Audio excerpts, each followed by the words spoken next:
Hi, welcome to GMA English classes. दोस्तों, Greek philosopher अरस्तु ने कहा है human is a social animal, यानी जो ह्यूमन बीइंग होते हैं वो क्या है, एक सोशल एनिमल हैं, यानी एक सामाजिक प्राणी है। ठीक है, सामाजिक प्राणी का मतलब ये कि वो समाज में ही रह सकता है, वो अकेला नहीं रह सकता। तो हम कह सकते हैं कि man can not live alone. ठीक है, वो अकेला नहीं रह सकता।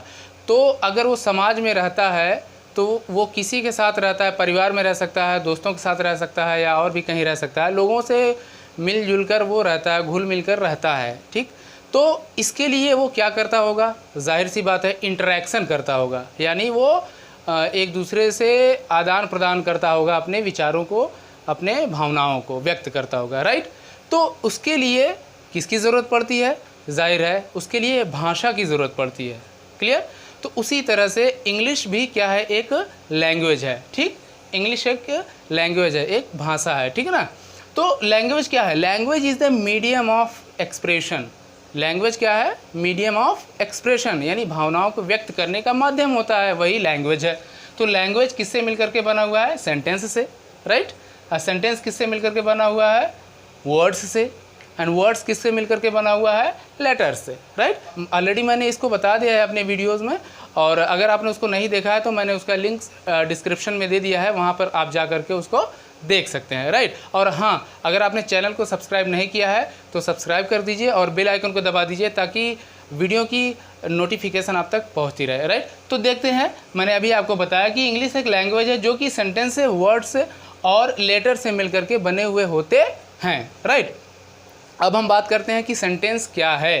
देखिए, sentence is a group of words with complete sense. Right, sentence जो है वो क्या है, एक ग्रुप ऑफ वर्ड्स हैं जिसके पास कंप्लीट मीनिंग या कंप्लीट सेंस होती है, उसको हम कहते हैं sentence. Is that clear.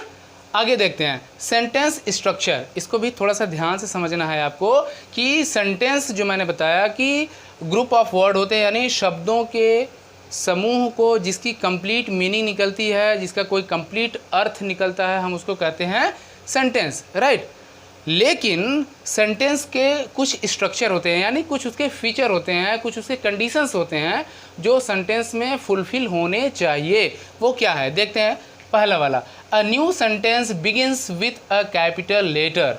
Okay, ये आप जानते भी होंगे कि एक नया सेंटेंस, ठीक है, उसकी शुरुआत जो है वो किससे होती है, कैपिटल लेटर से होती है। वो ऑलवेज उसकी जो बिगिनिंग होती है वो कैपिटल लेटर से होती है। जैसे यहाँ देखिएगा, ही कॉल्ड हिज फादर, ये एक सेंटेंस है।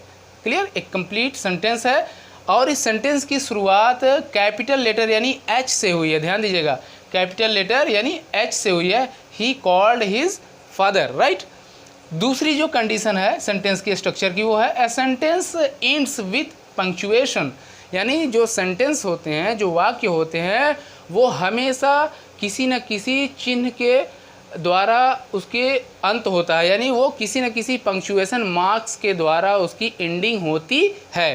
तो वो फुल स्टॉप हो सकता है, वो क्वेश्चन टैग यानी क्वेश्चन मार्क्स हो सकता है, वो एक्सक्लेमेशन मार्क्स भी हो सकता है। राइट, यानी वो सिकल शेप्ड जो होता है क्वेश्चन मार्क, आप जानते हैं, उससे भी एंडिंग हो सकती है। एक डॉट की तरह जो है वो फुल स्टॉप, उससे भी एंडिंग हो सकती है। और एक एक्सक्लेमेशन मार्क्स जो होते हैं उससे भी उसकी एंडिंग हो सकती है। ये डिपेंड करता है कि वो किस तरह का सेंटेंस है। तो बस मेरा कहने का मतलब ये है कि सेंटेंस हमेशा एक पंक्चुएशन मार्क्स के साथ एंड होता है। थर्ड देखते हैं, a sentence contains a subject given only once. ये भी ध्यान देने वाली बात है कि सेंटेंस में जो सब्जेक्ट होता है वो सिर्फ एक ही बार आता है, दो बार सब्जेक्ट नहीं आएगा एक सेंटेंस में। राइट, तो देखते हैं, Ravi he called his father. ध्यान दीजिएगा, यानी ये एक सेंटेंस है पूरी तरह से, लेकिन यहाँ पर दो बार आ गया है रवि एंड ही। तो या तो रवि एक बार में आएगा या तो फिर ही आएगा। अगर ही आ रहा है तो रवि अपने आप क्रॉस हो जाएगा, यानी उसको हम नहीं लिखेंगे, और अगर रवि आ रहा है तो ही को हम क्रॉस करेंगे, यानी दो में से कोई एक ही रहेगा। तो चलिए, हमने यहाँ पर ही को क्या कर दिया, हटा दिया, और रवि को यहाँ पर हमने सही कर दिया। तो रवि कॉल्ड हिज फादर, यानी सेंटेंस में एक ही बार सब्जेक्ट आएगा। राइट, नेक्स्ट देखते हैं फोर्थ वाला, अ सेंटेंस कंटेन्स अ वर्ब और वर्ब फ्रेज। सेंटेंस में हमेशा वर्ब आता है या वर्ब फ्रेज आता है, ठीक है ना। तो इसके साथ ये एग्जांपल हम देख लेते हैं, ही कॉल्ड हिज फादर, राइट, ही कॉल्ड हिज फादर। तो यहाँ पर हमने जो देखा, ये कॉल्ड जो है ये क्या है, एक वर्ब है, राइट, ये सेकेंड फॉर्म दिया गया है वर्ब का। तो ये वर्ब है, यानी वर्ब या वर्ब फ्रेज जरूर आते हैं सेंटेंस में। तो ये एक सेंटेंस है, ही कॉल्ड हिज फादर, जिसमें कॉल्ड जो है वो क्या है, वो वर्ब है, राइट। फिफ्थ देखते हैं, फिफ्थ कंडीशन क्या कहती है। तो इसमें a sentence follows subject then verb and then object order, word order, right. यानी क्या करता है ये सेंटेंस हमेशा वो फॉलो करता है किसका, सब्जेक्ट का, उसके बाद वर्ब आता है, वर्ब बाद ऑब्जेक्ट आता है, ठीक है। यानी ये क्रम में आते हैं, सीक्वेंस में आते हैं, ऑर्डर में आते हैं, क्लियर। यानी सबसे पहले सब्जेक्ट आएगा, उसके बाद वर्ब आएगा, उसके बाद फिर ऑब्जेक्ट आएगा, राइट। तो यहाँ पर हम इसका एग्जाम्पल देखते हैं, ही कॉल्ड हिज फादर, राइट, उसने अपने पिता को बुलाया। तो ही क्या है यहाँ पर, सब्जेक्ट है, कॉल्ड क्या है, वर्ब है, एंड हिज फादर क्या है, ये ऑब्जेक्ट है। तो इस तरह से ये सेंटेंस के स्ट्रक्चर हैं, okay, that must be fulfilled, इसको हर हाल में फुलफिल्ड होना चाहिए, यानी ये फॉलो करना चाहिए, यानी इसमें कैपिटल लेटर से इसकी शुरुआत होनी चाहिए सेंटेंस की। दूसरी चीज़, सेंटेंस की जो एंडिंग होती है वो किसी न किसी पंक्चुएशन से होना चाहिए, वो एक्सक्लेमेशन हो सकता है मार्क्स, वो क्वेश्चन मार्क्स हो सकता है, या फुल स्टॉप हो सकता है। तीसरी कंडीशन जो मैंने बताया वो कि सेंटेंस हमेशा जो है एक ही सब्जेक्ट को अपने साथ रखता है, यानी दो सब्जेक्ट एक ही सेंटेंस में एक ही टाइम में नहीं आ सकते। चौथी जो चीज़ है मैंने बताई आपको कि इसमें सेंटेंस में वर्ब होता है या वर्ब फ्रेज होता है। और जो पांचवी चीज़ मैंने बताई, ये ऑर्डर में आते हैं, यानी ये सीक्वेंस में आते हैं, क्रम में आते हैं। जैसे ही कॉल्ड हिज फादर, यानी ही सब्जेक्ट हुआ, कॉल्ड वर्ब हुआ, हिज फादर वो ऑब्जेक्ट हुआ, यानी ऑब्जेक्ट लास्ट में आएगा, क्लियर है ना। यानी ऐसा नहीं कि ऑब्जेक्ट पहले आ जाए फिर सब्जेक्ट बिल्कुल लास्ट में आ जाए, ऐसा बिल्कुल नहीं आएगा, हमेशा क्रम में ही होगा। जैसे ही कॉल्ड हिज फादर, यानी उसने अपने पिता को बुलाया, ठीक है ना। तो ऐसा नहीं होगा कि अपने पिता को बुलाया उसने, राइट। ये सेंटेंस तो बन रहा है लेकिन इसका जो सीक्वेंस है वो मेंटेन नहीं हो रहा है, इसलिए ये क्रम से आते हैं। सब्जेक्ट आएगा, फिर उसके बाद वर्ब आएगा, वर्ब के बाद फिर ऑब्जेक्ट आएगा। Hope you got it, right. बढ़ते हैं नेक्स्ट टॉपिक की तरफ, देखते हैं पार्ट्स ऑफ सेंटेंस, यानी सेंटेंस के कितने पार्ट्स होते हैं। तो देखते हैं यहाँ पर, there are 2 parts of sentence. The first one is subject and second is predicate, right. Subject, देखिए सब्जेक्ट को हम हिंदी में कहते हैं कर्ता और प्रेडिकेट को कहते हैं विधेय। यानी कर्ता यानी डूअर है, यानी उस सेंटेंस में जो क्रिया कर रहा है या जो चीज़ें हो रही हैं जिसके द्वारा हो रही हैं उसको हम कहते हैं कर्ता, उसी को हम इंग्लिश में कहते हैं डूअर, राइट।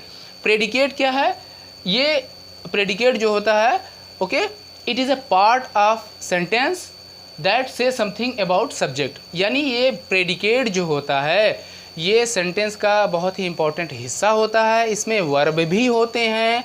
इसके साथ साथ ये प्रेडिकेट सब्जेक्ट के बारे में कुछ न कुछ कहता है, कुछ न कुछ बताता है, क्लियर। तो सब्जेक्ट होते हैं और प्रेडिकेट होते हैं, 2 पार्ट्स होते हैं सेंटेंस के। अब इसका एग्जाम्पल हम देख लेते हैं, आई एम अ डॉक्टर, मैं एक डॉक्टर हूँ। तो यहाँ पर इसमें आई जो है वो क्या है, सब्जेक्ट है, एम ए डॉक्टर ये प्रेडिकेट है, राइट। उसी तरह से यहाँ देखते हैं second, he is a teacher, वह एक अध्यापक है। ही जो है सब्जेक्ट है, इज़ अ टीचर ये प्रेडिकेट है, राइट। ही ये मेल के लिए लगाया जाता है, यानी पुरुष के लिए लगाया जाता है। अगर शी है तो वो महिला के लिए लगता है, ठीक है। तो यहाँ देखते हैं, शी इज़ अ हाउसवाइफ, वह एक गृहिणी है। तो यहाँ पर शी जो है सब्जेक्ट है, इज़ अ हाउसवाइफ ये प्रेडिकेट है। We are players, right. तो यहाँ पर हम सब खिलाड़ी हैं, हम सब खिलाड़ी हैं। तो यहाँ पर ये क्या है, वी सब्जेक्ट है, आर प्लेयर्स ये क्या बता रहा है, ये प्रेडिकेट है, right. And last one, this is a chair, यह एक कुर्सी है। दिस यहाँ पर क्या है, सब्जेक्ट है, इज़ अ चेयर ये प्रेडिकेट है, राइट। यानी दिस यहाँ पर सब्जेक्ट है और इज़ अ चेयर ये क्या है, ये प्रेडिकेट है, राइट। तो इस तरह से हमने यहाँ पर आपको बताया कि ये सब्जेक्ट है और ये प्रेडिकेट है, राइट। तो यहाँ पर देखते हैं हम ये जितने भी हैं यहाँ पर, ये सब के सब यहाँ पर ये सब्जेक्ट हैं। उसके बाद ये वाले जो हिस्से हैं इसके,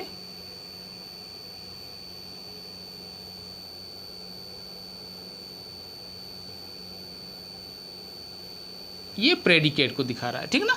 ये सब्जेक्ट है और ये प्रेडिकेट को बता रहा है, राइट। तो hope you got it about the sentence, what is sentence and sentence structure and about the part of the sentence. Hope you got it, and in next video we will discuss about next topic. Till then, have a good day. Thank you.